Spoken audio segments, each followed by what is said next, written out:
Final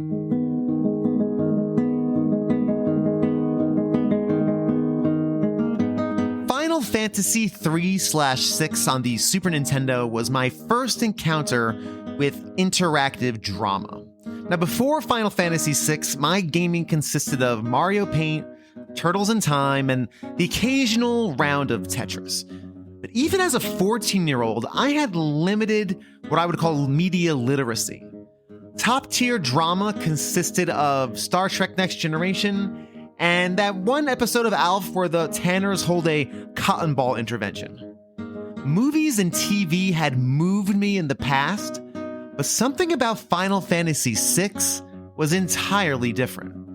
Just more special, more personal.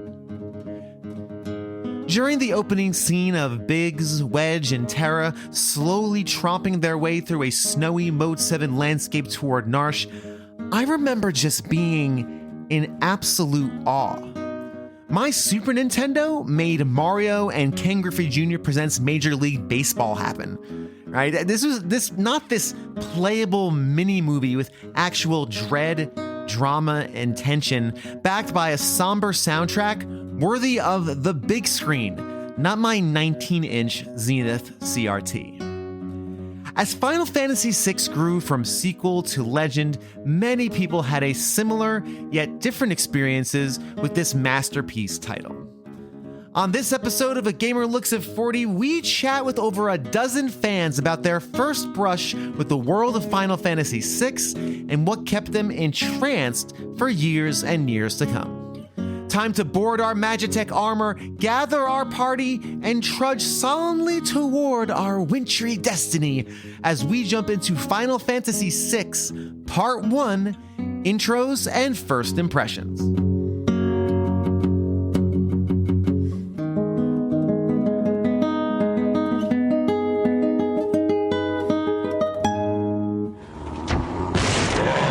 Okay, kid, show me what you got. Yeah, right. Next. Yes. Next. Ooh, scary. Next. Next. Next. Next. Final Fantasy III. Do you have what it takes? Final Fantasy III from Squaresoft. Next. Now, in case this is your first encounter with this massive A Gamer Looks at 40 Final Fantasy series, I always like starting with those first glimpses. And boy, oh boy, Final Fantasy VI has one of the best. Starting us off is Julian of the Stage Select podcast, followed by Seth Sergil of the All In podcast.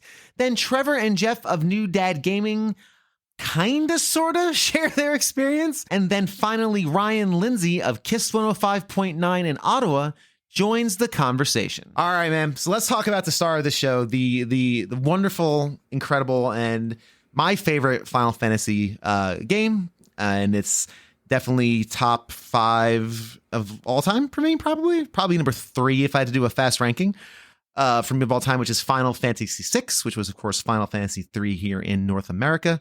So, Julian, what was your first taste of the classic? My first taste of it is something that I still say and I still quote to this day, which was the American TV ad for Final Fantasy III with the, like, it might be stop motion. I'm not really sure what the animation is, but it's Mog doing monster auditions for the game. Yes, I remember this. Next. And to this day, like, apropos of nothing, like prompted from nothing, I will just say, ooh, scary. Because that is that is the line from that ad. That was my first exposure. Like, I'm sure there was probably like an import preview that I saw in EGM or something like that. But the first thing that sticks to mind is that ad. It is such a great ad. And I want to try to expand that impression of Mog for a character for my show, The Stage Select, because I love it so much. It's just I don't know. It always brings me joy. Like, I will randomly just like look it up on YouTube sometimes when I just need a smile. That's awesome. So that was your first taste. What was your first playthrough? Did you get it upon release? Was it one of those you got? Because you said earlier you didn't get a lot of games. So was this one of the ones that you had to have?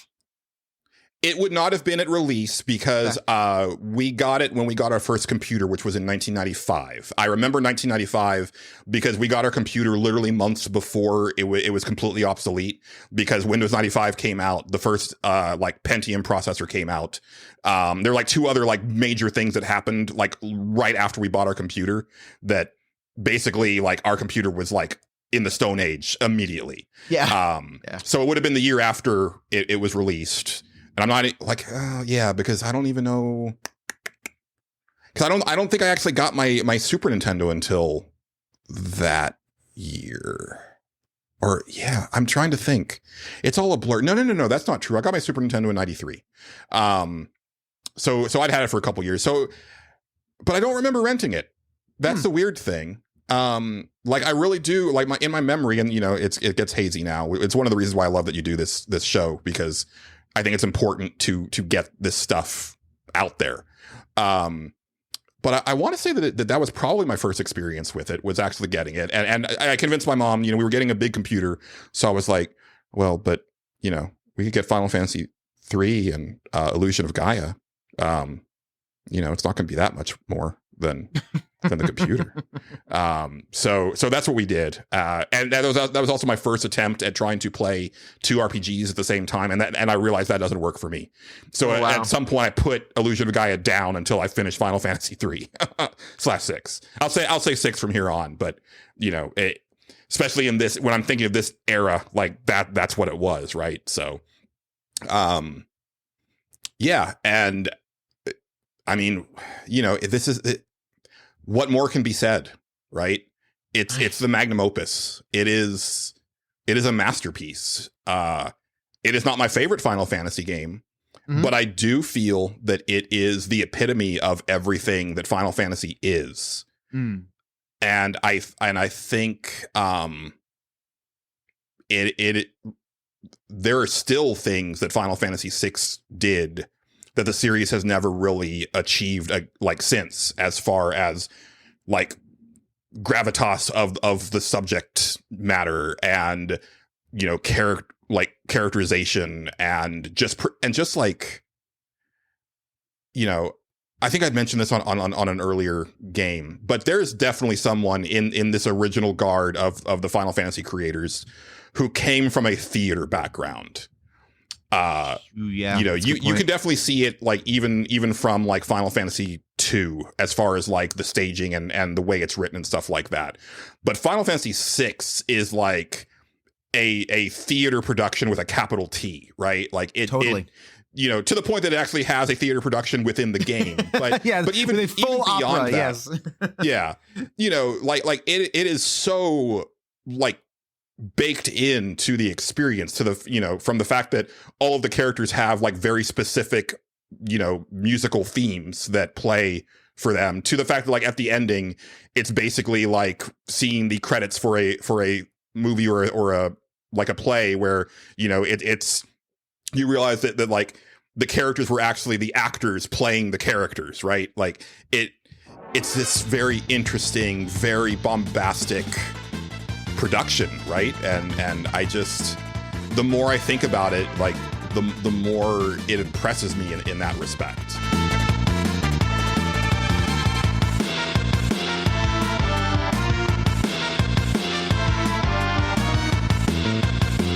So we talked earlier via Discord and other places about some of your Final Fantasy experiences. So let's just hear it from you straight up. It sounds like 6 and 10 were big ones, but let's just start from the very beginning. What were your first experiences with Final Fantasy? And we'll just get the ball rolling from there. Yeah, I think, it's interesting because I had played, I remember kind of sort of trace memories of earlier Final Fantasy games than 6, but 6 was the first one that I personally played. And I think I remember like my uncle or like my childhood friend Justin, who I played like a lot of these games with. We were huge into RPGs. I mean, huge, especially when you're talking about like the mid to late 90s. It was really on another level. The RPGs that were coming out at that time, and we're kids, and we have all the time in the world to invest into these things, and we were just way into it. But 6 was my real introduction, I would say. 6 was like a pretty like revolutionary experience for me as a, like, not only as a gamer, but as like a appreciator of like art or whatever. Cause like we played that game. I think I couldn't have been older than like 9 or 10 or something like that when we played that game. And I mean, like, I remember being so floored by like some of the moments in that game and feeling like, oh, I probably shouldn't be allowed to be playing this. I remember having that thought, and we, you know, like, it was just so like intense, and like it's the first time I had like an emotional reaction to a video game, I think, ever in my life. Yeah, it's that one's special. That's the first one that I have like significant experience with. The other ones were kind of just, like I said, trace memories. Maybe I saw other people playing them, but six is kind of my real entry point, I consider. Interesting. And 6 is an easy one to fall in love with because it's got such a grand scope and scale. There is a huge wealth of characters to attach to identify with.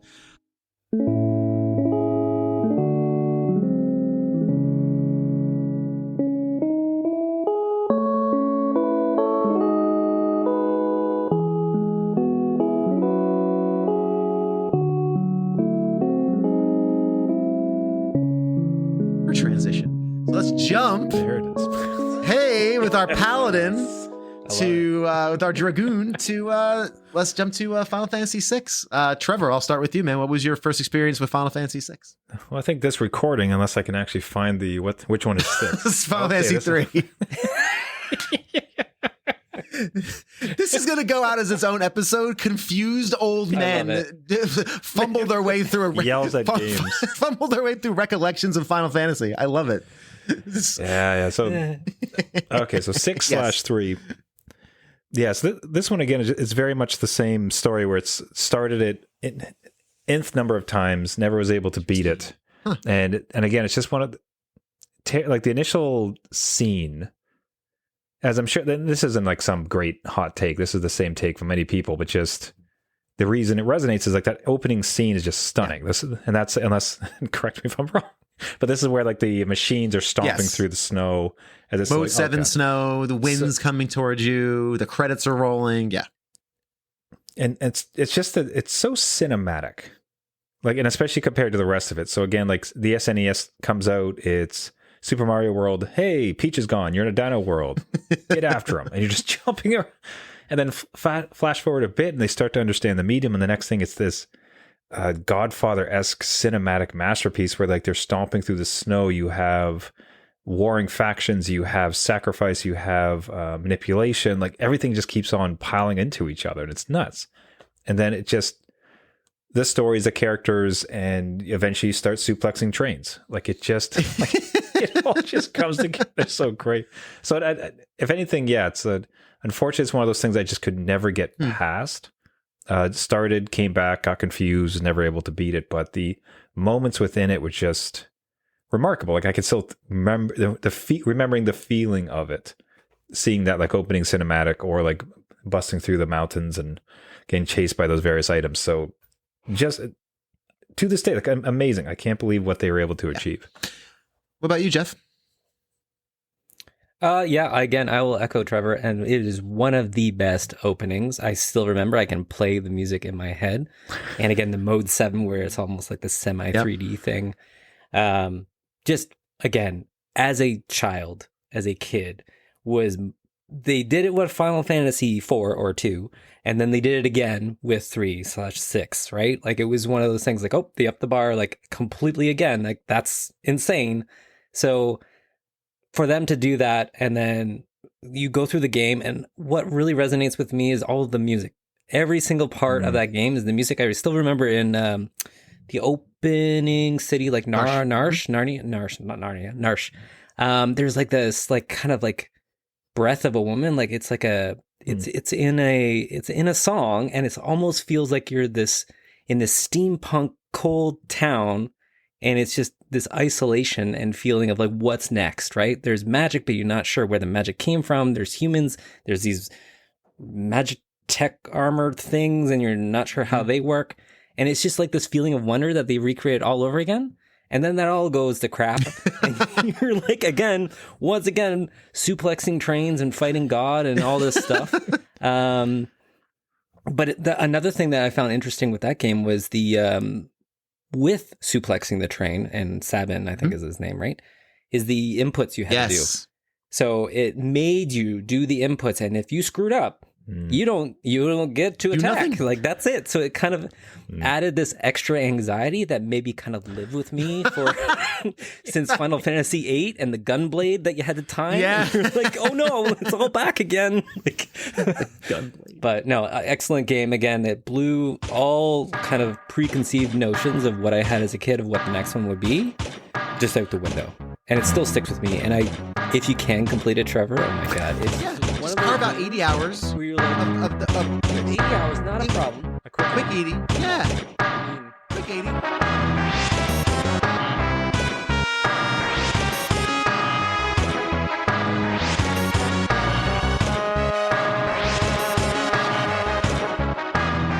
No, it is not by a long shot.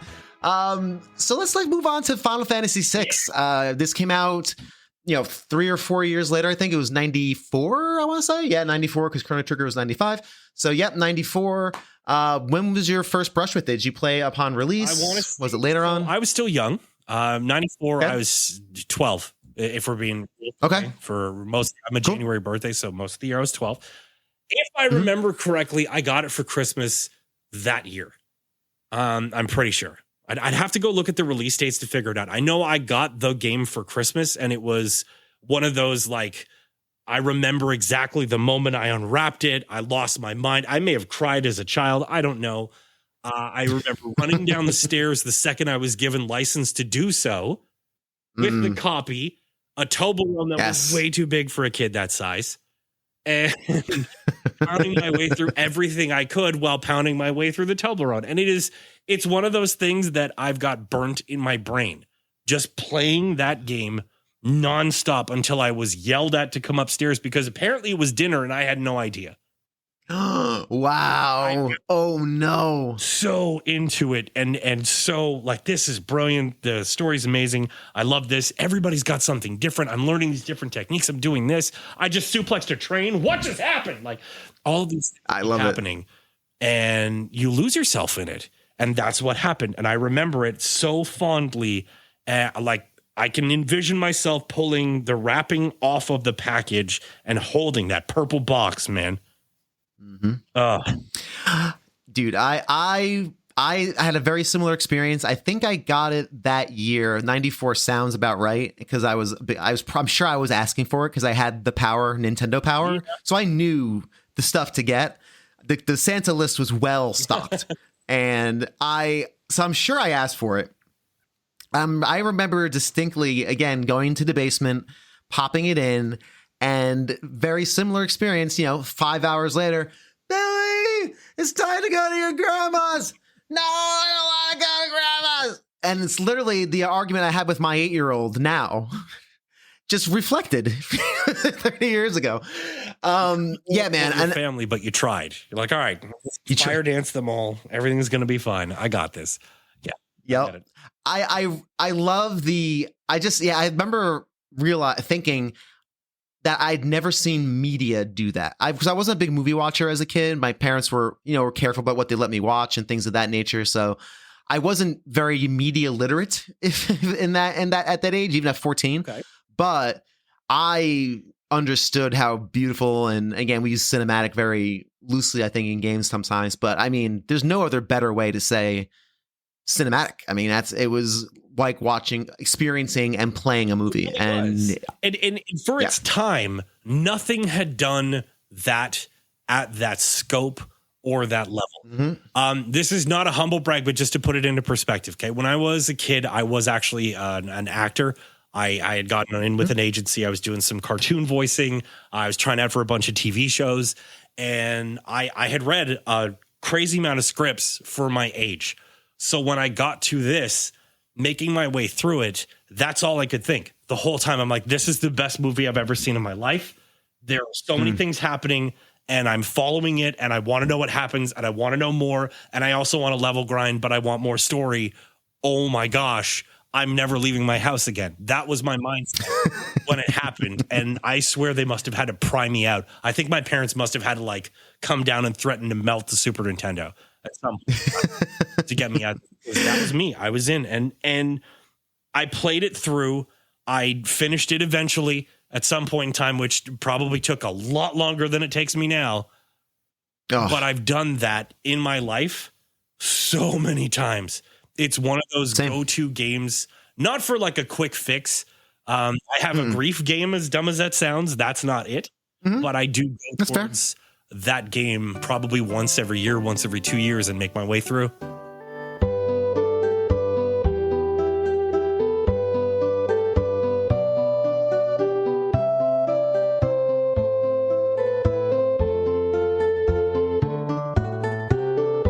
Continuing our journey through first impressions is the guest known only as Xerxes, followed by Mike of Major Rage TV on Twitch and YouTube, then Tim Knowles, formerly of The Leadist, and then finally content creator Mikel Casanova. So let's shift gears to 6, because Final Fantasy 6, this is going to be, I'm probably going to spend a month on Final Fantasy 6, because you just can. I think the big ones the biggies I'm gonna spend time on. I'm in the middle of doing 3 episodes for Final Fantasy 4. 6 is a very personal game for me, so I would love to hear yours first. When you played Final Fantasy 6 for the first time, and how it felt when you first popped it in, and kind of what your reaction to was, if you can think back to that. Okay, yeah, I can definitely relate to that one. So for me, I played that that was a Christmas present the year that it came out, and it was one of the most anticipated moments, because I knew 2 months in advance that that's what I was getting for Christmas. I'd actually seen it in the place where my parents were hiding all the presents. So it's so for 2 months, it's just oh my God, Christmas needs to get here right away. I can't wait. I love that. And when you popped it in for the first time, I'm assuming Christmas morning, you open it up, you can tell the shape of the box, right? Oh yeah, I know that's the one. I know that's it. Everything else can go away. That's the one. Yeah. I'm sure you popped it in, Christmas morning. What was that? Can you take yourself back to that moment when you popped it in for the first time, and how you felt? Let's see. Yeah, so it's kind of knew ahead of time a little bit of what I was getting into, because I had Nintendo Power back then. So I that point I was reading all the articles and everything, getting a feel for it. And so popped it in. You got the original, that original music playing and everything. Starting it up, listen, watching the 3 Magitech armor, going through the snow and everything, just getting all yourself typed up for that. Then, getting into it and just being in that Magitech armor for the first time, and just how powerful it felt just to one shot all those rats. Mm-hmm. Yep. Absolutely. And then, of course, bursting your way into the town as well. And then it's oh wow, or just starting out with being the bad guys as well. It was actually, now that I think about it, it's that's really not that big of a, that's not really a new thing, because you started out as kind of the bad guy in 4 as well. That's true. But in 6, you start out as an unwilling bad guy, as an unwilling villain, as opposed to Cecil, or Cecil, however you say it. However, as opposed to Cecil, following orders. In Final Fantasy VI, you're following orders against your will, and I think that it puts it in a very vulnerable spot. You feel very vulnerable, you're doing this stuff, but you're not doing it of your own will. I think it's interesting. Yeah.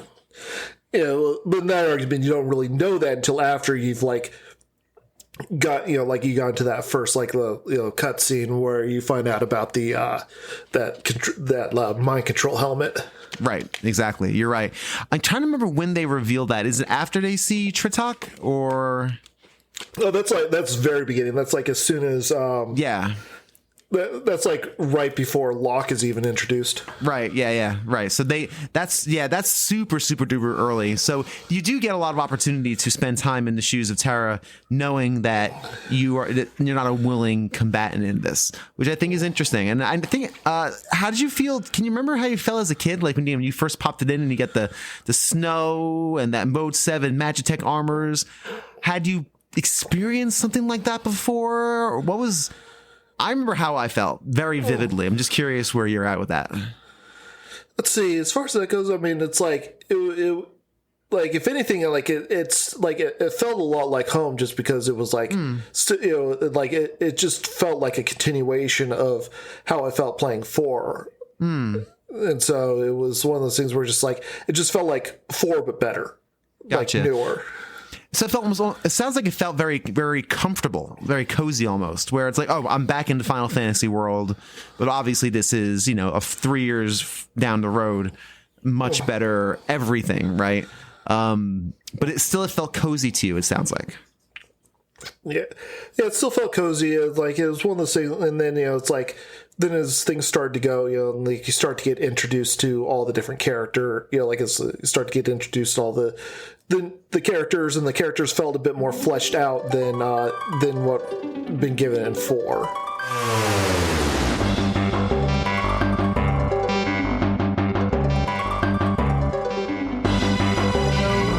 Final Fantasy VI. What was your experience with that title? That was a story of rented it a lot and continued, like, lucked out. Our save file, mostly me and my friend, our save file mostly didn't get messed with. We had to restart once, and we got all the way to the final, to the floating continent before that store sold it out from under us. We completed the floating continent and got to the world of ruin, and then it's like, well, now you got to find a way to buy it. Go on this epic quest. I find a copy, and the realities of finances hit young Mage, and they hit him hard when Majo Mom explains that there's just not money in the budget for a $60 used video game right now. But I would go on to obtain my own copy by trading a copy of Final Fantasy Tactics. Oh, interesting. Okay. So I still have that copy. Actually, it's in my bedroom on a little display shelf. That's awesome. It's well loved. When I got it, it already had a crack in the case itself, so you can pull it off and look at the board, see it's all original. But I keep it because the memories. Like it's one of those. It's an intersection of a connection with game characters, but with an actual human connection as well. That the person that I traded for 6, my first day of 7th grade was at a new school, and this was us out of district school, and the kids who lived in that area were mostly transplants from out of state. And something I've always been very self-conscious about is my southern accent.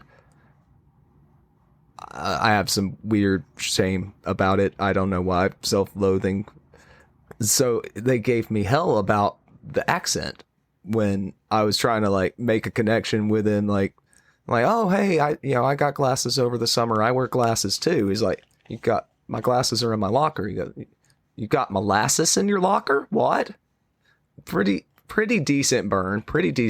Yeah. But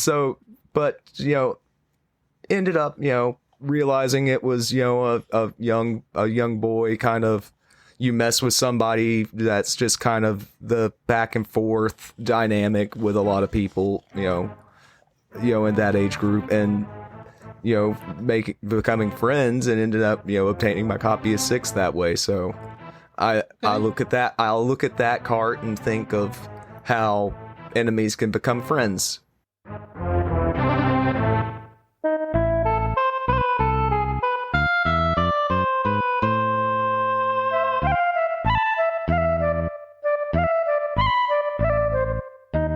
Tim, man, thank you so much for taking time to chat with me about the masterpiece. I use that word honestly. That is Final Fantasy VI. So, Tim, before we get started, man, just let's. What's your history with it? Where'd you get started with it? What's your brief history with Final Fantasy VI? Sure. Yeah, my brief history of Final Fantasy VI started with Final Fantasy III. For the Super Nintendo, of course. Yeah. Before that, actually, I was truly amongst the group that was like the target audience when they decided to introduce RPGs to the West, when they brought over Mystic Quest, and that's where I got my Final Fantasy start. I was a little kid. I watched my older brother play, I think, Final Fantasy II, and it was a little too much for me. There was a lot of reading and all that other stuff. So he had a copy of Mystic Quest, and it totally hooked me. It did the job that it was supposed to do. So as I got a little bit older, played Final Fantasy II and Final Fantasy III. And Final Fantasy III is the one that stuck its claws into me. That was like, oh yeah, I'm into this genre. That's cool. And I was still young. So it was kind of hard to digest a lot of what I was playing and what I was experiencing from the storyline. It was more into the fighting, like the most fascinating spells were the offensive spells, whereas adult Tim really likes the crowd control spells and stuff like that a lot more, Yep. But I didn't have a concept of that. I just thought getting Ultima was the best possible thing you could do in that game. When I was first playing it, my brother showed me. I don't know if you've talked to other people about this yet or if you're familiar with it. My brother introduced me to the trick to power level in Final Fantasy III. Are you familiar with this one? I don't think I know this one. Fire it away. I'm curious. Okay, cool. So I can't remember the exact location or what it's called in the game off the top of my head. But when you have Bannon, the temporary party member in your party, the one that can do the free heal ability. And I think you also have Sabin, you have Edgar, and you have Terra. You end up on a raft and you're going through the water.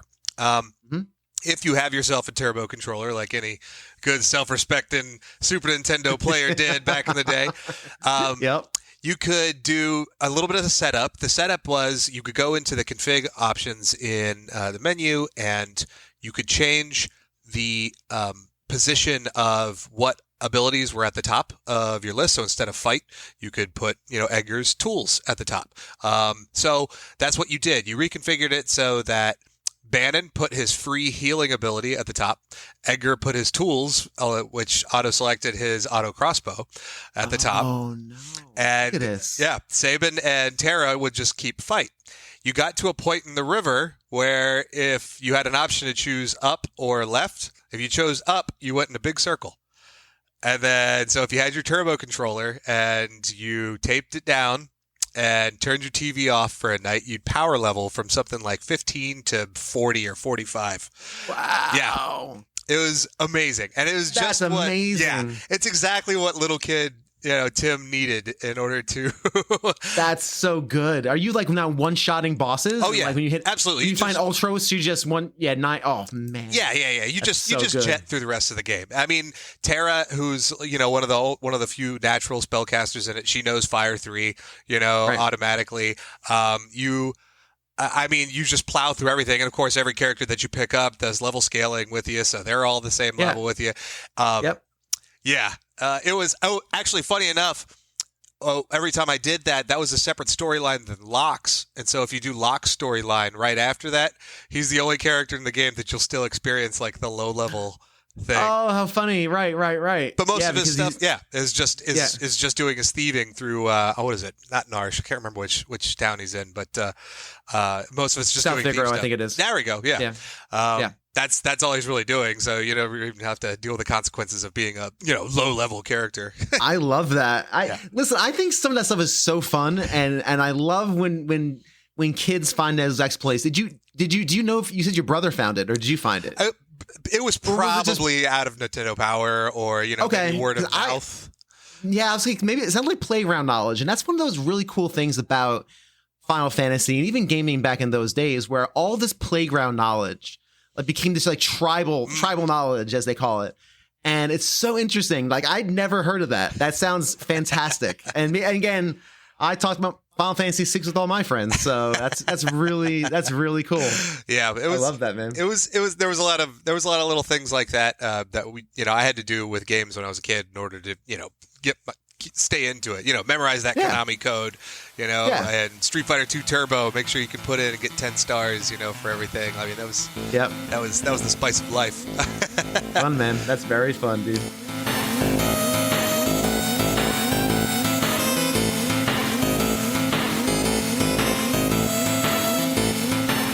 But let's talk about a game we should bother with. Hey, how's that for yet another transition? I know. The wonderful Final Fantasy VI. So when was your first experience with that game?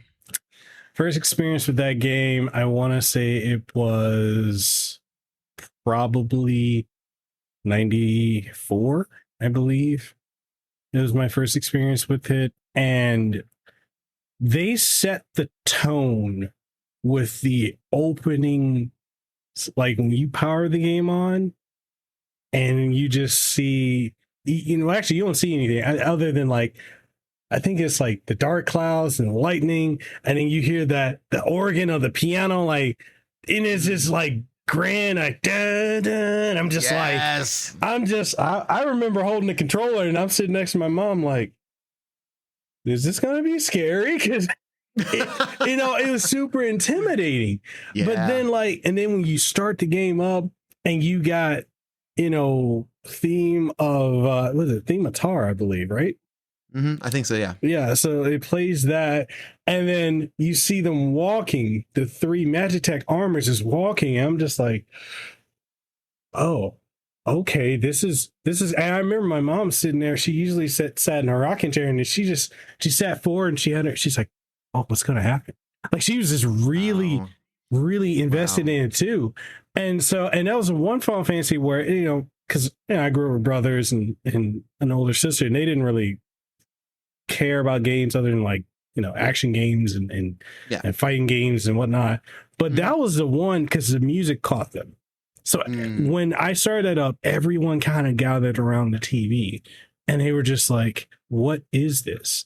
And then when you started playing, you're going through just wiping people out in your Magitech armor. And it gives you that power fantasy rush at the beginning before it takes it away from you. I mean, of course, Castlevania Symphony of the Night did the same thing. Yeah. But, it started it off really strong. And then the way everybody was characterized, just, oh my God. Yeah. So it was the first time. Yeah, go for it. No, I was going to say this. You're probably going to agree with me. I have been getting so annoyed with people saying Final Fantasy 7 Remake and Rebirth are the greatest Final Fantasies of all time. Have you not played Final Fantasy 6? Because if you have not, please exit this conversation.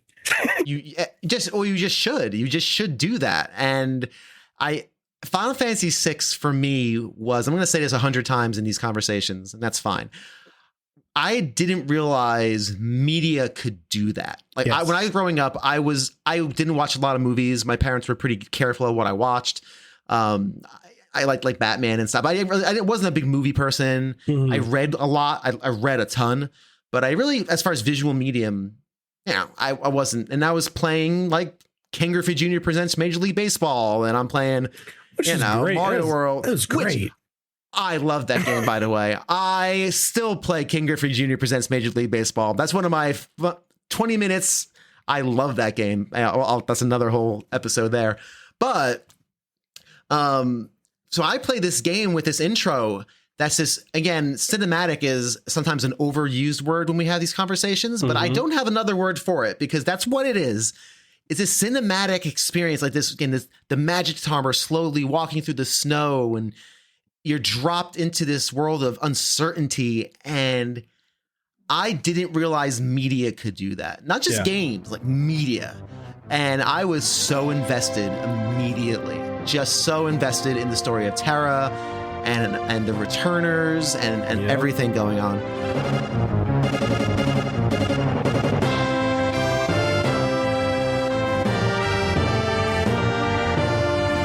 Do you know what's better than casting Ultima and then have GoGo cast it again simply by running a copy command?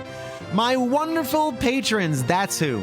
Starting with Terry Kinnair, Sir Coffee of Houseblend, first of his name, BT Goebbels, Julian of the Stage Select Podcast, Seth Sergil of the All In Podcast, Tim Knowles, formerly of The Leadist, The Let's Play Princess, Greg Sewart of the Player One Podcast and Generation 16 series of videos, Philip Becker, and the one and only brother from another mother, Pete Harney. If you'd like to join these wonderful people, go to patreon.com/8gamerlooks40, check out the tiers, and see if you want to sign up. And if not, ratings and reviews and spreading the word are always greatly appreciated. Let's jump back into the episode.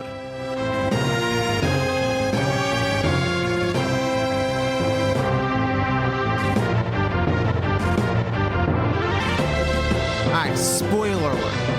I talked to a lot of people about Final Fantasy VI, so let's keep the intro phantom train a-rolling with Trey Johnson of the Nintendo Main Podcast, Brian, aka Games with Coffee, and then James and JJ of the RetroFits channel on YouTube.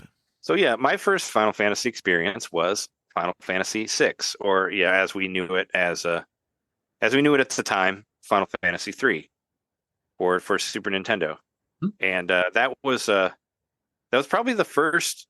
I mean, it's not the first role playing game that I ever played, but it's the first role playing game that meant a lot to me, I guess. The one that really made me oh yeah, role-playing games are awesome, like that sort of thing. I never really played like an RPG type thing. I guess the only thing I played before this was Dragon Quest 1 or Dragon Warrior, as you call it in America, because I got it for free with Nintendo Power, as a lot of people did. Yes. So yep. I actually already had Nintendo Power, and I convinced my mom to cancel our subscription and then restart it so it could get a free game out of it. So, oh, that's cool. Wow, what a good good for you. That's nice. So we totally did that. Excellent. Totally did that to get the free game. And I was so confused by Dragon Warrior. I had no idea what to do because I never played a game like that. I thought it was funny. I thought the old English talk or whatever was funny. I thought it was funny that it said "Thou art dead when you died" or whatever. But I never really beat it. I never really knew what to do with it or whatever, that sort of thing. Right. Which I actually did beat it a few years ago, because when I started playing through all the Dragon Quest stuff. But Final Fantasy III, 6 was the one that, first introduced me to role-playing games and all that sort of thing. And I was like, wow, this is like a movie, and yeah. I remember renting it and being really impressed with it, and, showing it to all my friends and all that sort of thing. And my sister's boyfriend at the time, her husband now, we were both into Super Nintendo games, so we would hang out and play Super Nintendo games. And he was always like, I want to play like a D&D type game. And this was, I remember he was into like Breath of Fire, like those games, but yeah, I never got any of those. I just watched him play it. But yeah, this one was the one that we both had. We both had Final Fantasy III. So we kind of would trade stories back and forth, and we were both kind of playing through it at the same time. And I ended up getting it for my birthday that year. So I was 15, I guess, when I got it. I got it from my dad. I got that and Blackthorn on Super Nintendo, which I still love. Blackthorn. That's a great game. I don't know Blackthorn. Have you ever played Blackthorn? It's very much a product of the 90s. It's this like badass guy with long black hair with a shotgun that goes around, and it's like a 2D. Okay. I don't know. I guess you could kind of compare it to stuff like Oddworld, like that sort of thing, where it's like a 2D game, but it's not like Mario or Sonic or that sort of thing. Yeah. No, that's cool. Okay. It's more kind of puzzle based. Mm-hmm. And you go from like one point to another. And yeah, you're just this badass dude from the future, and you're shooting these goblin guys. And I thought it had really cool cutscenes for a Super Nintendo game. You can actually get it on Switch. It's on there now. They did oh, really? Blizzard Arcade Collection or something that it's called. Oh, it's on there. Cool. With what's it called? It's on there with the Rock and Roll Racing game and that other one with the dwarfs, like 3 dwarfs or whatever it's called. Oh, but yeah. Mm-hmm. You can play. They actually have different versions. There was a 32X version that you could play on there with Blackthorn also.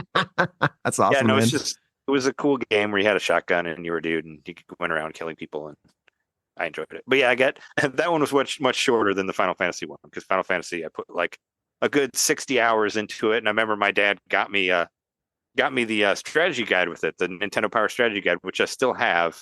I don't have it on hand, but it's in the other room. I have like a bookshelf with all my Nintendo Power stuff on it. It's over there.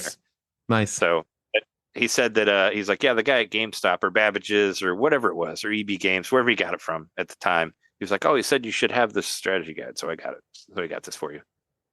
So that was cool. And my dad, at the time, my dad had a van that had 2 TVs in it with 2 Super Nintendos in the van. So I guess that was the thing.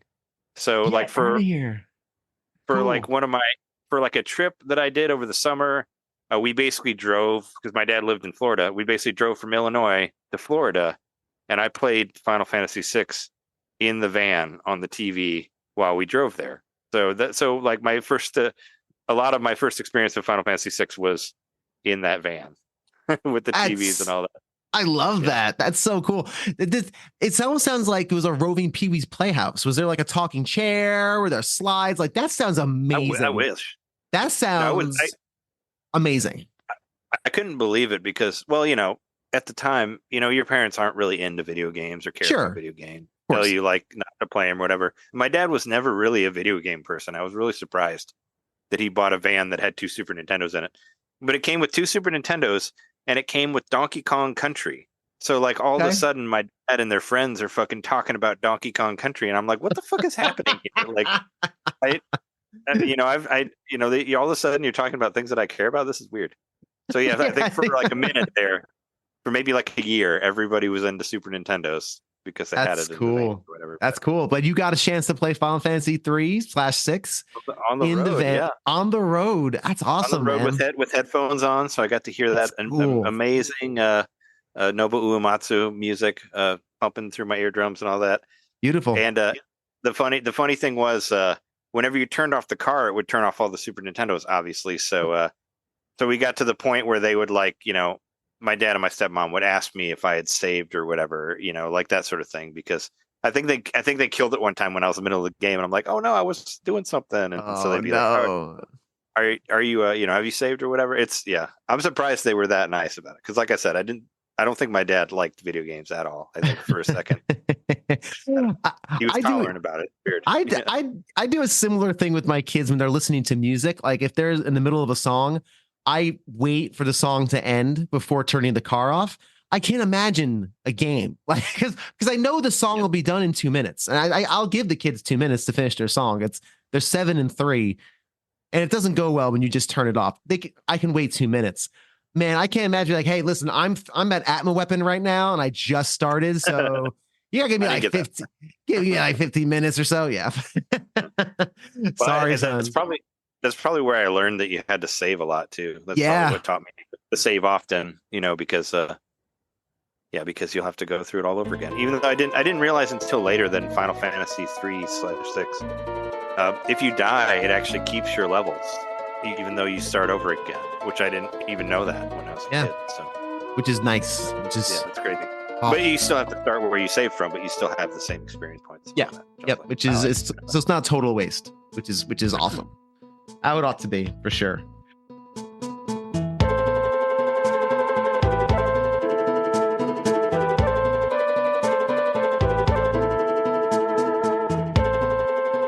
Again, this is through emulation. I was way late to the Final Fantasy VI game. Okay. So I was about 16. I'm gonna say I was about 16 when I started playing Final Fantasy VI.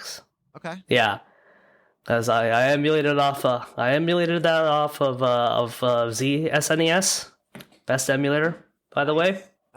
Yep. Love that. That emulator has just been with me like from time, and I cannot stress this how awesome that emulator is. Anyways, so I played it for the first time. Then I was already pretty much knee deep in Final Fantasy at this point. I'm like, okay, I gotta play the rest of them at this point. I've already played 7, 8, 9, 10, Origins, so 1 and 2, Chronicles, which is Chrono Trigger, and Final Fantasy 4. Started Final Fantasy 5. And I'm like, okay, now I gotta play 6. And my brother and I, we played 6 kind of almost together. So this is one of the other few Final Fantasies that the two of us would kind of like team up on. He actually played a lot of it first, and then I ended up playing it as well too on a separate save.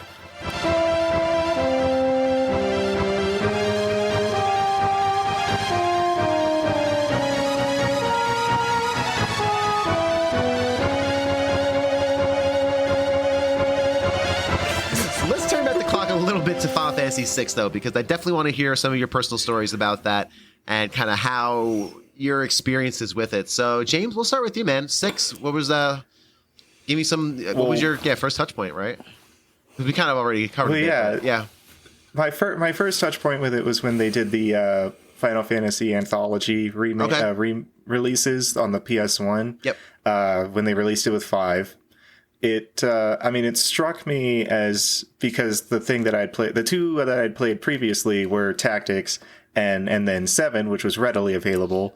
But 6 struck me as a project specifically where they felt like they had limitations just due to hardware at the time. Sure. And their goal was to surpass every expectation that people had with what they thought could be done with that. Because even at the time, Final Fantasy VII looked blocky and a little silly, and we love it for that. Yeah. We loved it. Absolutely. It was great. Yep. Final Fantasy VI was working with like sort of this feels sad to say this, but kind of the dying breath of original pixel art. Sure. And they were like, well, we're going to make this the best looking, most streamlined, most colorful, and yet, vibrant but muted set of wonder that you can look at and play.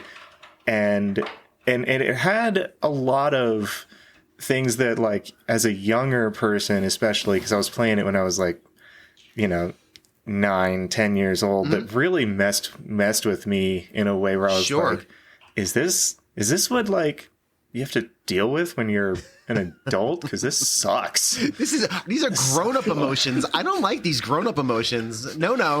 I want to go back to school and I have no grown. It's like when I was stomping Goombas, I didn't care for them. I could care less about their backstory. The little family of Goombas they left behind just when they went to go out to get some milk. It comes just some plumber stomping on their head. I could care less, but here I am in the world of Ruin. Yeah, I can totally see that being as a 9-year-old. Yeah. Totally. Well, and the first thing you do in the world of Ruin is the one thing that I think stuck with me for forever. Yeah. Because we did the Final Fantasy Pixel remaster for 6 on our show, which is phenomenal. The music that they redid, everything. We can talk about that, totally. For hours. But the first thing that you do in the world of Ruin is the main character switches perspectives. It switches from Terra to Celeste. And where is Celeste? Oh, she's like in a cabin with her, like, the, only father figure she's ever known. And, he's dying. And if you don't get him the exact right fish, he just slowly gets worse and worse and worse and worse. And then he dies. And then she just takes herself up to a mountaintop and is like, nah, this blows, I'm out. And like, just, she's like, there's a whole suicide attempt. And of course, like, it fails, and she finds hope again. But when you're there in that moment and the screen goes dark slowly and you're just like, I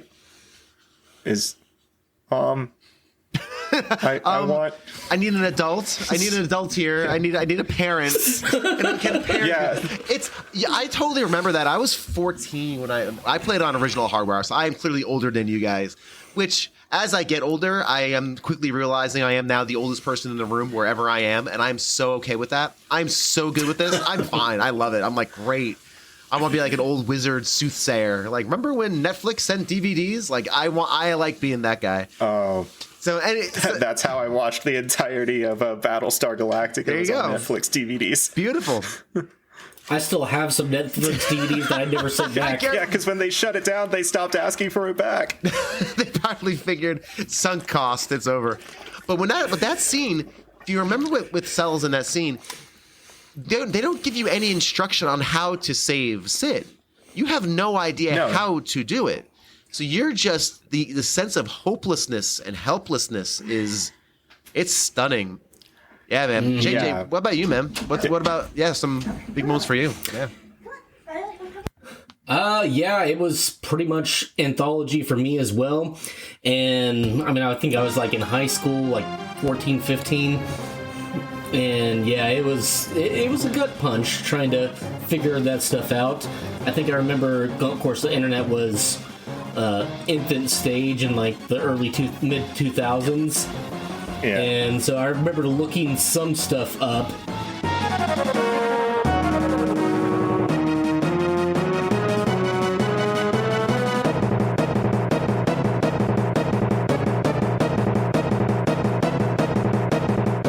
Concluding an over 1 hour long introduction is the one and only Greg Sewart of the Player One podcast and Generation 16 series of videos, followed by cosplayer Yurik Arcady on TikTok. That's Yurik, Y-U-R-I-K, Ark, A-R-K-A-D-Y. He's also in the show notes. Check out his cosplay. The guy is incredible. And then finally, music producer extraordinaire, Mustin. Thank you again for joining me on yet another conversation about the Final Fantasy series, one of many, as we slowly trudge through this franchise on my podcast. But today we're going to talk about a game that's probably my favorite, and one that was the most influential for me personally, which was Final Fantasy VI, 3, of course, here in North America. What was your first impressions with Final Fantasy VI? And we'll just kind of roll from there. Floored from the first time I turned it on. I'd said before that with Final Fantasy IV, aka 2, it felt like the most sort of narrative driven RPG I'd played, and it felt like a soap opera, and it felt kind of along the same lines of sort of the very small smattering of anime that we were seeing, especially me being a big fan of Robotech back in the early 80s. I mean, that was just a soap opera, and that's kind of what I was looking for, and Final Fantasy II really brought that element to the series. Final Fantasy VI felt it was on another level. It felt theatrical from the moment you turned it on. When you press power and the camera started tilting down that stormy sky with that gorgeous soundtrack right off the bat, you're just like, I am in for something I've never experienced before. And it just, from the word go, it just never stopped. Like, then you get into that open where you've got the three characters in the Magitech armor doing a little bit of dialogue to sort of set the stage, but then you've got that credit roll where they're walking through this dark snowy field, and you can see Narsh. I hope I'm saying that right. You can see Narsh sort of rising up over the horizon in the distance. It felt so huge right from the start. Like, I wasn't ready for it when I first turned it on.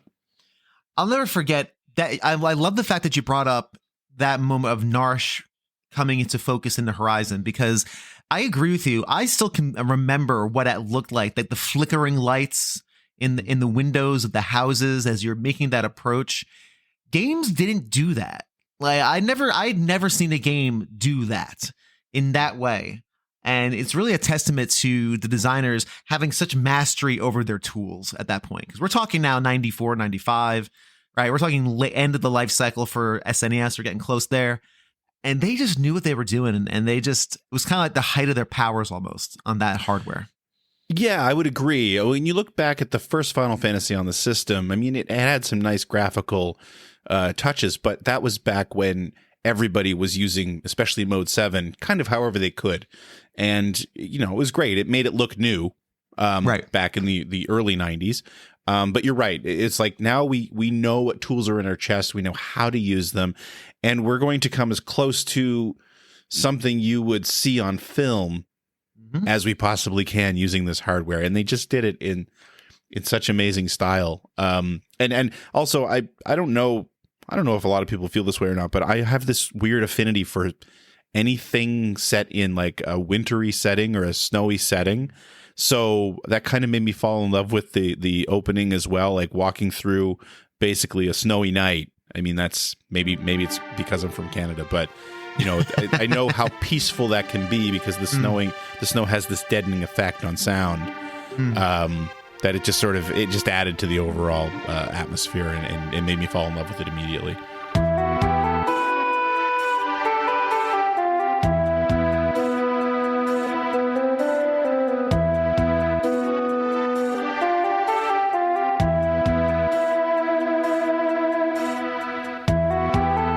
Now, you played it upon release, I'm assuming? Yeah, so Final Fantasy 3, I don't 100% remember, but I believe it was one of the 2 games that actually convinced me to buy a Super Nintendo. Right. At that point, had experienced Super Nintendo games via my best friend. He had a Super Nintendo, I had a Genesis. But yeah, Final Fantasy 3 was one of the games where it's like I'd seen enough of it in magazines and I knew I was going to like it. I was still a huge Final Fantasy nerd. That I was like, it's time to get a Super Nintendo. So I got a Super Nintendo quite late, but that was one of the key games. And at that point, I think I was, what year did it come out? I think I was like 17 or 18 years old when the game came out. Had a like 21-inch color TV in my room at that point. Had a stereo system. Nice. Hooked up, which was another thing. I wanted to experience it using the stereo system as well, which my friend, I knew I wasn't going to be able to do on my own terms with going and playing it with my friend, although I'm sure I would have enjoyed that immensely as well. So yeah, just sitting in my room, my space, totally enveloped in the experience right from the word go. Yeah, so I bought it day one. No, that's awesome, man. And I think it's really cool that that's the game that inspired you to get the SNES. Had you played it before, or was it because of like screenshots or magazines? I don't believe I'd played it before, but I'm not 100% sure. I was still, again, a big enough Final Fantasy fan that I wouldn't have had to play it to lay out the money for it. Gotcha. You just knew it was coming, and you're like, okay, well, now it's time to get the SNES because I know I can't get this on Genesis. Yeah, that makes sense.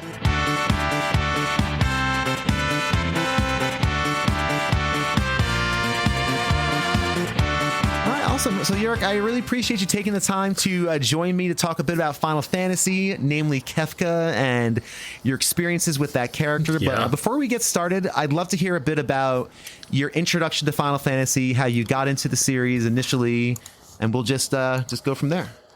Yeah, so when I was really young, I lived with my grandfather, and every weekend, or almost every weekend, we would go to a Blockbuster Video and rent a couple Super Nintendo games. And I couldn't read very well at the time, so he would do a lot of the reading for me for games that required it. And I remember one of the games that we rented was Final Fantasy. People are gonna be mad at me. I can't remember which one it was. That's fine. I was just talking about it. It's the one with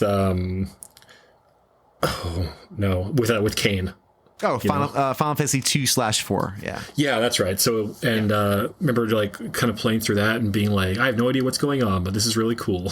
The next week we thought we were renting the same one, but we actually rented 3/6. Right. Oh. And so totally different game, and I got like so into it like right away, and still had no idea like what was going on. And my grandfather was like reading everything to me, and as he was doing that, I was kind of picking up like more and more words and was able to like read it like myself. Interesting. I love that. Yeah, no, it's I cite it as like the reason that I can read. Like it's the game that like taught me like to read. Yeah, that's cool. That was the introduction. Very cool, man. Very cool. I've heard that from. You're not the first person I've heard that from. Have that Final Fantasy helped them to. I've had stories of people who have had dyslexia as a kid, and Final Fantasy helped them learn to read and figure that out, like speaking it out loud to cousins and brothers. And yeah, that is really cool. I love that aspect. So obviously you have a really close relationship with the game then. Kind of have to with that kind of story for sure.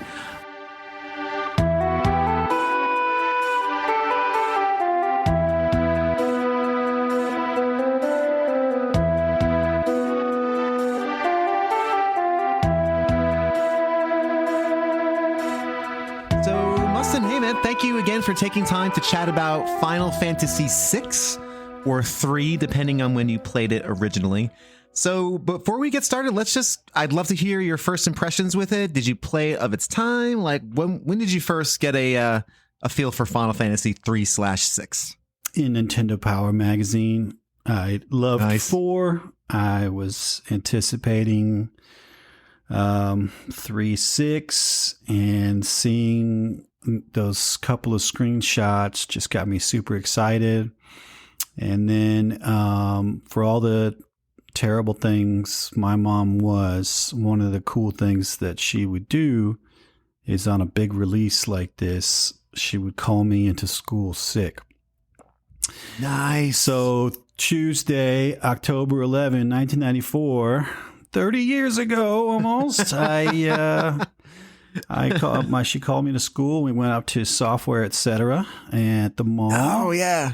And man, that game was like $80, which is like, I think for inflation, that's like $600,000 right now. So something like that. We, and then went home and just like the box and the purple and just, Mog is there, but like, what is going on with this? And golly, putting that freaking cartridge into that machine and turning it on, and just the blackness and the lightning and the super ominous pipe organ. I mean, it just out the gate, it was the best game ever, and I hadn't even pushed start yet. So I was just super excited. I knew that it was coming from Nintendo Power, and I was all saved up and ready for launch. That's awesome. So you had the whole day to go and play it. So I did. That's so and cool. Then that's really cool. I had several friends jump on the wrong bus so that they would get bused to my house right after school and, come check out what was going on. And it was just like so hard to catch up. So I went ahead and just saved my game and let them all start over and experience the joy.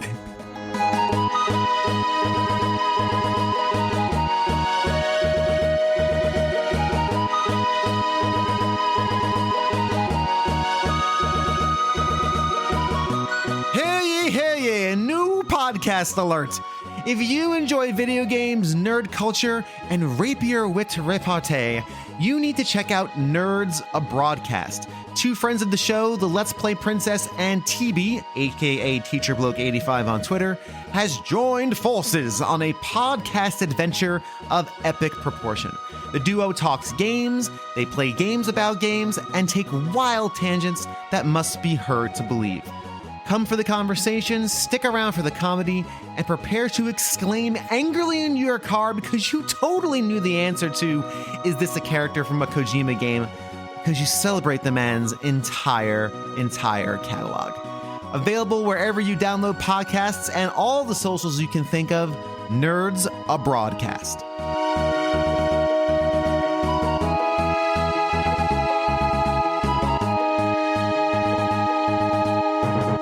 Now, it's one thing to be entranced by a game with a big opening. It's quite another to stick with it for hours, days, months, and in some cases, years. To talk about why Final Fantasy VI became a lifelong obsession is Mustin, followed by the aforementioned Let's Play Princess, then Seth Sergil, and then finally Yurik. So Final Fantasy VI rolls around. So 4, you love it, you got it. But Final Fantasy VI rolls around 1995. Did you play that upon release? Was that one of those I must have this because I'm a super fan now type situations? Totally. Yeah, it was April 94, or maybe that was a Japanese release. I'm not sure. But yeah, my mother was not, she never won Mother of the Year, but there are 3 things that she did for me that I will remember as being good. And one of those things was calling me into school on Tuesday morning sick and then taking me to Software Etc. at the mall. And then I bought Final Fantasy 3 on Super Nintendo, Final Fantasy 6. And I went home and I played that, and I didn't even realize it whenever my friends showed up. Like they took my bus, even though, they lived elsewhere. They took my bus to come to my house after school to come see what was going on with this Final Fantasy VI game. And man, I obsessed over that game. I loved that game. Is like so everything to me. I mean, 4 is so important, and I absolutely adore it. But 6, if I'm looking at my walls here, I've got a really cool clock. I've got this great Da Vinci style schematic of the Epic from Chrono Trigger that's signed by Balthasar. And then I have a awesome, beautiful original marker drawing of the Final Fantasy VI cast done by Brianne Drew Hard, who does the Harpy comic. And then behind me is a 5-foot mural of the Dancing Mad, the final battle with Kefka, pixel perfect, 5 feet tall on my wall, just always there, staring down at me. Kefka, the fallen one. So I just absolutely adore it. The soundtrack, the music, the story, all this stuff, except for one piece of music that I don't like. Otherwise, I think it's pretty much a perfect game. And I got hooked on it from that time. I thought the graphics, like going into the what is it called, the Phantom Forest, and seeing the backgrounds and seeing like the water and the reflection, and then like the multi-dimensional trick where you can show the distance is moving, panning left and right. I was like, this is the most gorgeous video game that's ever going to be made. So ever. Like, this is it. This is it. And I just adored it, and all, like, just the music just really fits so great. And then, like, I used Mario Paint to take graph paper and go through and every single sprite I drew all of the characters and learned how to do it, and then put it into Mario Paint so I could do really intensely graphic things to them in there. I was just completely obsessed, and so that was my whole thing. I didn't think it would get better than that.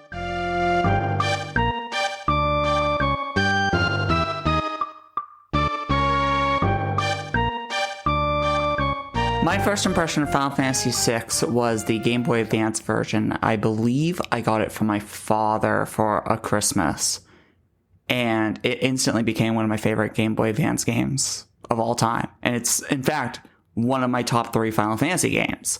It definitely has some of the best character development that you can see in the franchise. It has some of the best music you can see in the franchise. And this is the one game in the franchise that made me cry. There's a lot going on. How old were you when you first played it? This would be around my teens, because the Game Boy Advance game version came out around 2005, I want to say, so I'd be 14 to 15. 14 or 15. So yeah, you're right that's exactly kind of when I played it on the Super Nintendo for the first time. So that's right in the pocket where you're just, I think for me at least, just starting to understand media. Like for me at least, I was kind of a late bloomer when it came to a lot of that.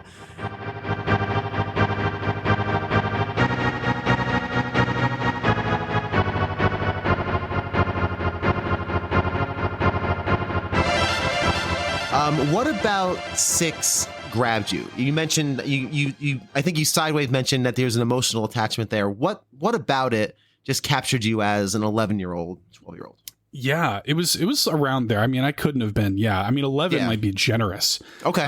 I was young, and I remember like just the way that game opens. Like the opening of that game is like harrowing. Like even still to this day, like the game opens with you like committing like genocide. You know, it's like crazy what they sort of were able to achieve on that in that game. And I remember like I played that, and that was the first time like my friend Justin and I, like I said, we're playing it together. He had the game. It was not my copy of the game. So I was at his house, as I was a lot of the time, and we're playing it, and I just remember being like, oh, like this is so different from like Zelda or like Mario or anything like that. Like this is like a grown-ups game. Like we're playing like a grown-ups game right now. And I remember being very sort of like, I don't think I quite understood the gravity of some of the things that that happened in that game. I don't think I would come to understand them until I, grew up and would replay and stuff. But I remember the feeling.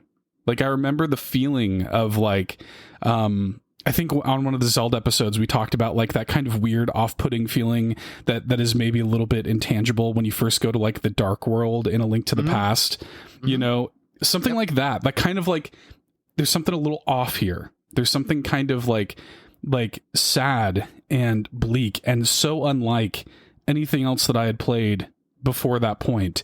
And I was always drawn to that. And then like, it was the characters too that I felt really attached to. This game is really good about not only having a ton of characters, but also not really having like a main character.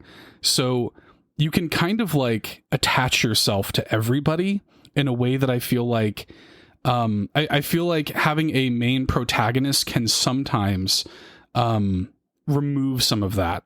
It can make you feel like you're being forced to see the world through the eyes of Cloud or Squall or whoever.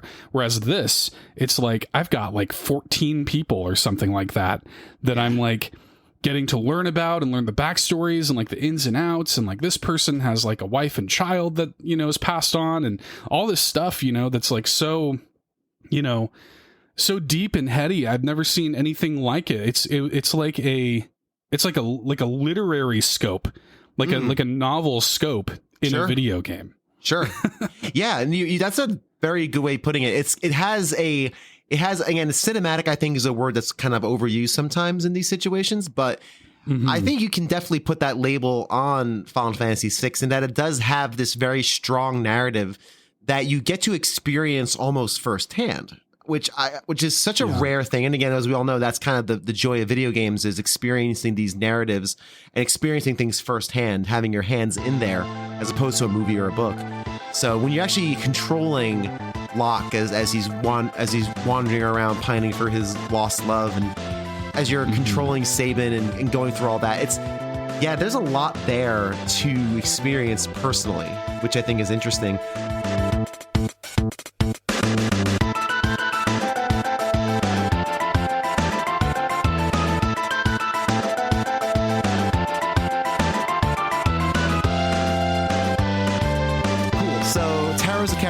Latched onto quite closely. What character? When's the last time you've played through the game? Last year, actually, probably late last year. I think August, November, around there. Or sorry, August to September, around there. Okay. So when you played it last, what I love about Final Fantasy VI, and the best Final Fantasies do this, 6, 4, 10. The best ones for me, they age beautifully. And they resonate different every time I play them. How did Final Fantasy VI resonate with you differently upon this playthrough last year than it did in your previous ones?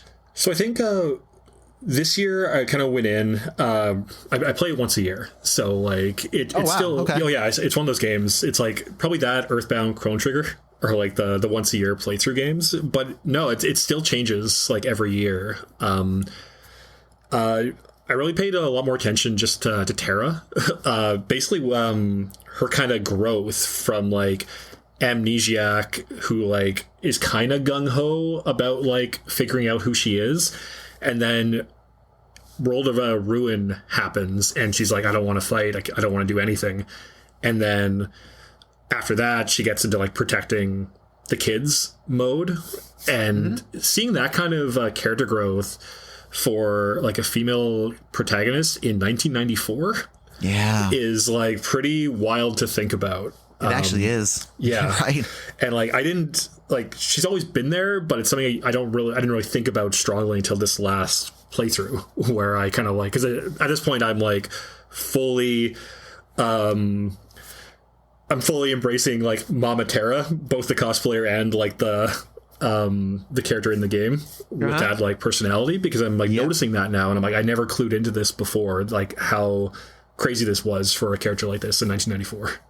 Yeah. No, I agree with that. I think and that's a really good touch point as far as moments go, when you discover Terra in the world of Ruin and she's basically a mother figure. Yeah.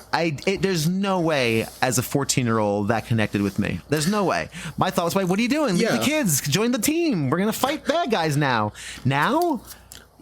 How could you? Like, how could you leave them? Well, as a 14-year-old too, if you're this woman is talking about like, oh, I want to know what love is, and you're probably thinking like, oh, she wants like a romantic partner. You're probably not in your head thinking like, oh, she now has maternal love. She knows what it's like to love all these children. Right. And like, she got that goal, and probably not the way that we expected when we were playing it the first time, and that's good. Like, it's not. She doesn't have like a love story the same way that you would expect.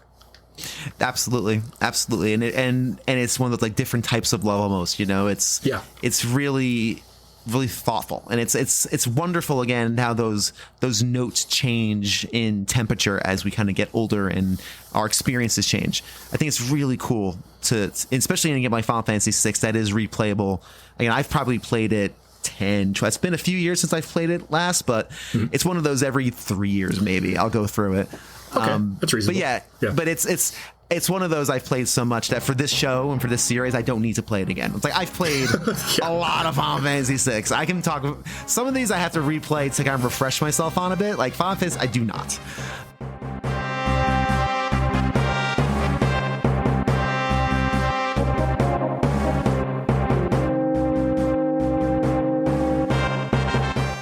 This has been a long one, but thank you so much for sticking with the show and sticking with the episode. We have 4 more guests you simply must hear to close out this edition of A Gamer Looks at 40, starting with the incredible Professor Noctis sharing his recollections, followed by gaming journalist Aiden Moher, then Coffee Returns, and finally Mike of the Distorted Illuminations YouTube channel plays closer on this action-packed episode. Any other formative moments I would say from maybe 6, or because it sounds like you were playing those of its time. Yeah. Final Fantasy VI I remember particularly because it was even more than 4, so character driven. Even having it was the first experience I'd had with a truly ensemble cast where you wonder who is the main character the entire time, and I remember beginning an appreciation for art and for music. I mean, the opera scene, right? I mean, everybody remembers the opera scene, and to play that game as a small town Alabama boy, that was my first exposure to the arts.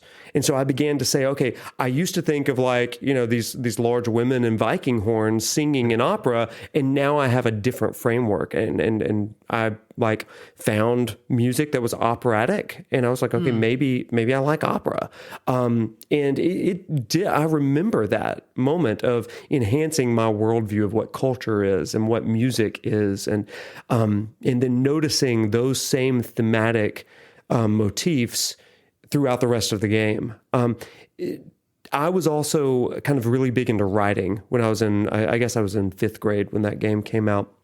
And I remember I began to write my own fiction stories for class and for fun with music in mind. Like, this is going to happen. I remember listening to cassette tapes and maybe early CDs. I'd just gotten a CD player, I think, and writing with that kind of choreography in mind. And it's really funny. That actually goes into all of the YouTube videos that I make today, because I'm constantly asking what kind of music is going to really emphasize this point, so that my students and viewers, for that matter, are going to catch this in the heart of it. But I trace that back to Final Fantasy VI more than anything. But then certainly the tones and themes of Celis sacrificing herself when all hope was lost halfway through that game, and what it means when you lose, because to my knowledge, or to my recollection, Final Fantasy VI has the only time that you lose and have to actively come back from it. Now, I guess interpretations may vary, but that one strikes me again big for a 5th grader. And again, when I love when we talk about game like in 4 and 6 especially. This is 94, 96. I was 14, so I'm older than you then. I was 14 in 94 and 16 in 96. So I remember seeing the scene when Celis sacrifices herself, and again, not to get too deep into it, which I don't mind doing on this show, but I knew what that hopelessness felt like. It was a visual representation of stuff that I was feeling. Yeah. Like, again, and I'm not saying I was like suicidal or anything, but I will definitely say that, I could connect with that idea of hopelessness, that idea of what other option is there. And in a very visceral way, very, very, very affecting as a 14-year-old.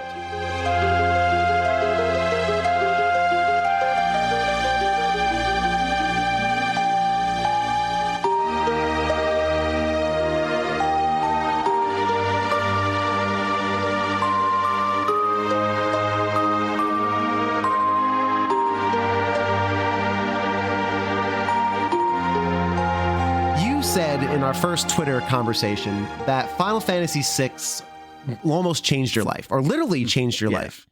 I want to hear that story. So let's just dive into your Final Fantasy VI experience. Let's just dive into that. Yeah. So, I mean, like the big thing for me, and I sort of told the beginning of the story earlier, was, when I was young and I was born in 83. So I was like 10 when Final Fantasy 3 came out. Final Fantasy 6 came out.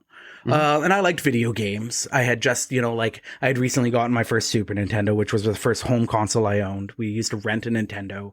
But when you're renting games, you gravitate towards games that you can sort of pick up and play, right? So I was really into like platformers. I was really into stuff that, level-based stuff where you just play it and it doesn't matter if, your save game gets deleted by the next person who rents it. Right. I had a Game Boy and it was the same thing, like a lot of pick up and play. And that was what I was into. And so like, video games to me were really like in the moment type of experience. Like it was something that I picked up and played, and it was really like, you just focus on it then. And, but not something that I necessarily like devoted extended periods over extended parts of my life to.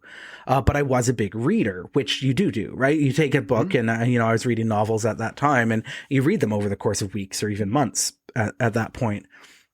And I liked that experience. And so when my babysitter came over, and like I said, we would usually play Doom, but he popped Final Fantasy VI in, and that opening scene in Narsh was just like unlike anything I'd ever seen before. And again, like at that time, I was mostly a science fiction reader. I hadn't really discovered fantasy yet. I mostly thought it was kind of like, but for unicorns and girls and princesses and stuff. Like I had this sort of like, really like culturally defined idea of like what fantasy was. Sure. And like in hindsight, like that was obviously wrong. And there's also like, unicorns and princesses and stories about them aren't for girls anyway. But as a young boy in Canada, I'm sort of taught that, right? But science fiction was about laser guns and time travel and robots, which are like boy coded things. So I was really like enmeshed in that. But Final Fantasy VI sort of had that steampunk element to it, right? It didn't look like a traditional fantasy story. And so I think that appealed to me. And you start off and there's these Magitech armor, like these mechs that they're riding in. It's like, oh, this is like this. I've never read anything like this. I've never seen anything like this. And then, Terra escapes. She's going through the mines of Narsh, and you're getting into the combat, and like it's kind of tense, and it felt really tense to me as a kid. And then we reached that first save spot in the game, and like when you step onto a save spot in Final Fantasy VI, like the whole screen kind of glows. It's like really like welcoming, like blue, and there's this like really distinct chiming sound. And as soon as we stepped on that, my babysitter was like, "Okay, we're good. We can use a tent. We'll heal up. We can save now." I was like, "Oh, that's like." That feel of relief washed over me, and I was like, "Oh, this is it. Like, this is what I've been looking for." And so from that point on, I was just ravenous. So like just scouring all of the video game magazines for Final Fantasy related stuff. So I got on, the Chrono Trigger bandwagon really early before it was released, because I didn't, all I knew was it was from the guy who made Final Fantasy VI. And I was like, that's it. That's my game. That's easy enough. Like, it's my identity. But also what happened is around the same time, one of my good friends also was discovering Japanese RPGs. And so we would just hang out playing Final Fantasy VI at his house. And like, you know, we were 9 or 10 and like he had a big unofficial guide. So we were like, you know, finding all the secrets. And that was back, you know, now I play Final Fantasy VI and I do everything in the game in 35 hours and it feels small to me. But like that was back when we would spend, you know, like hours and hours trying to like figure something out. Right. Yes. And so we would just like, you know, blast like the Offspring, like we would just play Smash at like max volume in his bedroom playing Final Fantasy VI together, and that's such a formative time in your life that like it just really created that core memory and core part of my identity, like, you know, punk rock and Japanese RPGs.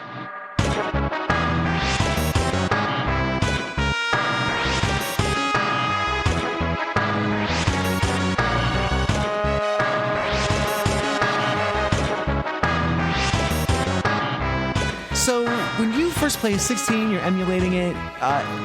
You had already played some of those later ones at that point. You've played, I think at that point, you probably already played maybe 10. I'm trying to remember your timeline. Up to 10. How was it going back to that classic style, to that 8 to the 16-bit style after playing, you know, your 9s and your 10s and things like that?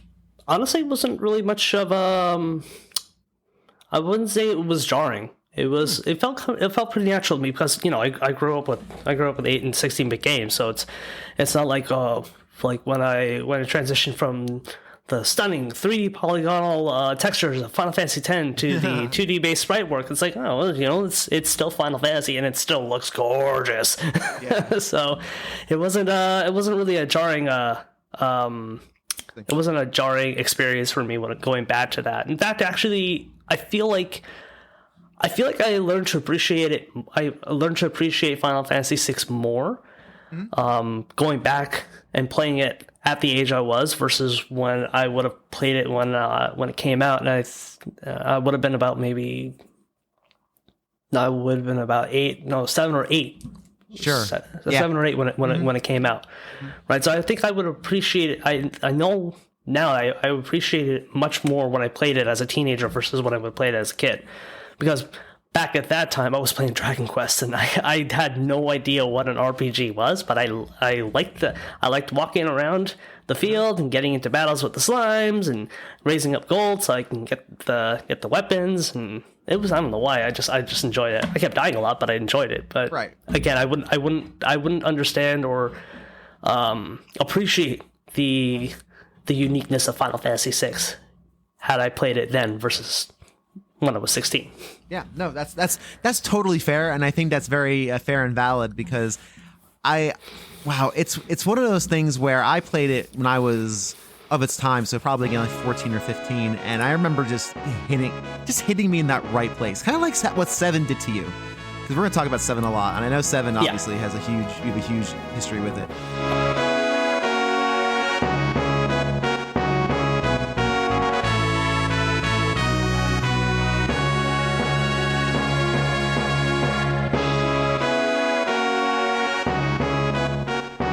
Final Fantasy VI, what was your first touch point with that game?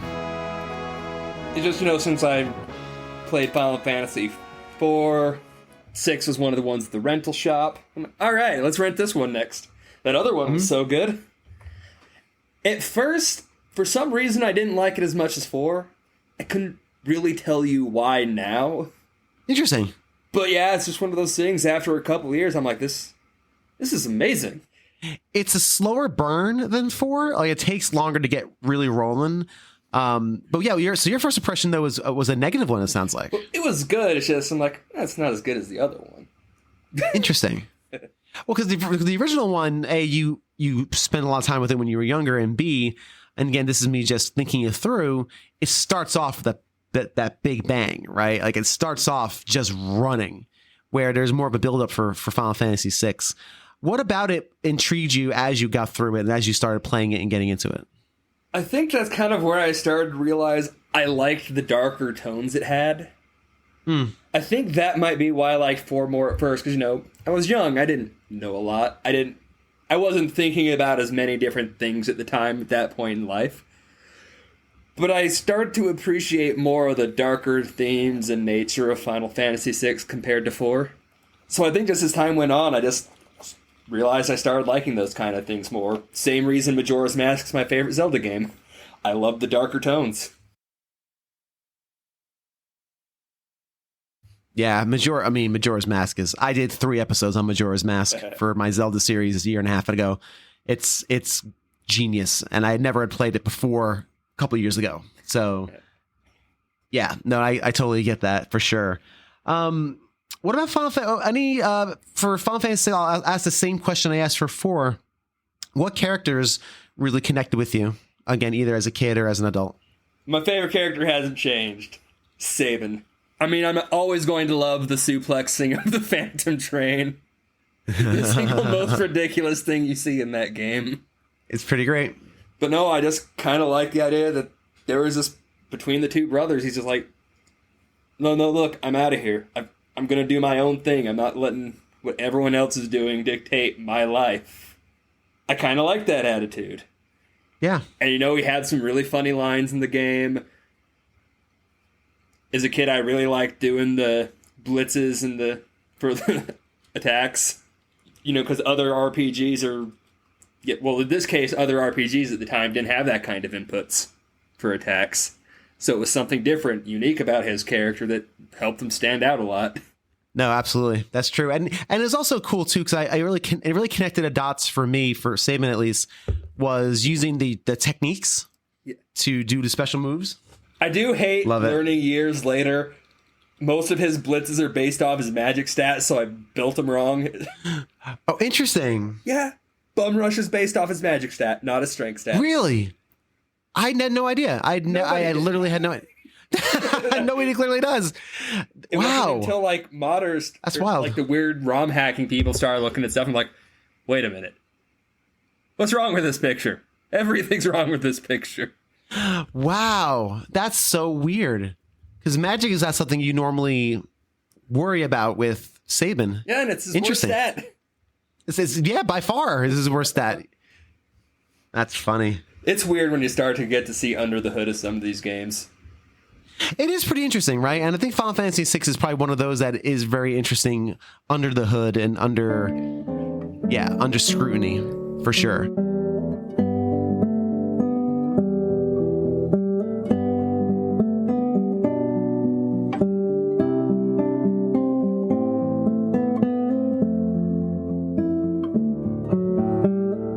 Did somebody say scrutiny? That's what the next 5 weeks of A Gamer Looks at 40 is going to be all about. Next week, we begin our dissection by talking about the game's dozens and dozens of big and small impactful moments. It's going to be a wild episode with a ton of great insights, and I cannot wait to share it with you, so please be sure to check it out. And tell a fellow Final Fantasy friend. How many F's are in that sentence? And spread the word. The more people we can get listening, the more stories we can collect, and the more enjoyable the show is for everybody involved. Thank you so much for listening to this edition of A Gamer Looks at 40. If you haven't done so already, check me out on Twitter at AGamerLooksAt4040, or just go to AGamerLooksAt4040.com for all of my everything, including full playlists of my entire long deep dive series. They are a fun binge, and I think really captures the emotional essence of these legendary franchises. So be sure to check those out. Until next time, thank you so much for listening. Thank you to Kev and Pete for editing these interviews for me. And until next time, just be kind to yourselves and each other.